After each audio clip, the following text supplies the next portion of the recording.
Welcome back പ്രിയപ്പെട്ട പ്രേക്ഷകരെ. സമയം ഇപ്പോൾ 2:20:5 ഗസയിൽ വെടിനിർത്തൽ സംബന്ധിച്ച് ഹമാസിന്റെ നിർദ്ദേശങ്ങൾ തള്ളി ഇസ്രായേൽ പ്രധാനമന്ത്രി ബെഞ്ചമിൻ നെതന്യാഹു.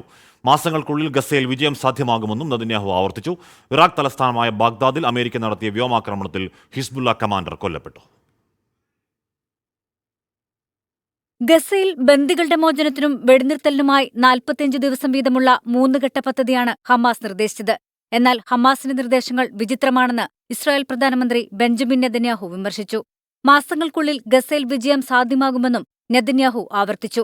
ഗസ ഇസ്രായേലിന് വെല്ലുവിളിയാകില്ലെന്ന് ഉറപ്പുവരുത്തുകൂടിയാണ് യുദ്ധലക്ഷ്യമെന്നും നെതന്യാഹു വ്യക്തമാക്കി. എന്നാൽ ഗസയിൽ വെടിനിർത്തലിനുള്ള സാധ്യതകൾ നിലനിൽക്കുന്നുണ്ടെന്ന് US state secretary Antony Blinken പറഞ്ഞു. യുദ്ധ ക്യാബിനറ്റ് മന്ത്രിമാരായ ബെന്നി ഗ്രാൻസുമായും ഗാദി ഐസർകോട്ടുമായും ആന്റണി ബ്ലിങ്കൻ കൂടിക്കാഴ്ച നടത്തും. പ്രതിപക്ഷ നേതാക്കളെയും ബ്ലിങ്കൻ സന്ദർശിക്കും. അതിനിടെ ഇറാഖ് തലസ്ഥാനമായ ബാഗ്ദാദിൽ അമേരിക്ക വ്യോമാക്രമണം നടത്തി. ആക്രമണത്തിൽ ഹിസ്ബുള്ള കമാൻഡർ അബൂ ബക്തിർ അൽ-സാദി കൊല്ലപ്പെട്ടു. ജോർദാനിലെ സൈനികരെ കൊലപ്പെടുത്തിയതിനുള്ള തിരിച്ചടിയായാണ് ആക്രമണമെന്ന് പെന്റഗൺ പ്രതികരിച്ചു. റഫേൽ ഇസ്രായേൽ നടത്തുന്ന ആക്രമണത്തിൽ UN കടുത്ത ആശങ്ക പ്രകടിപ്പിച്ചു. ഗസയിൽ മരണസംഖ്യ 27,708 ആയി. International desk 24.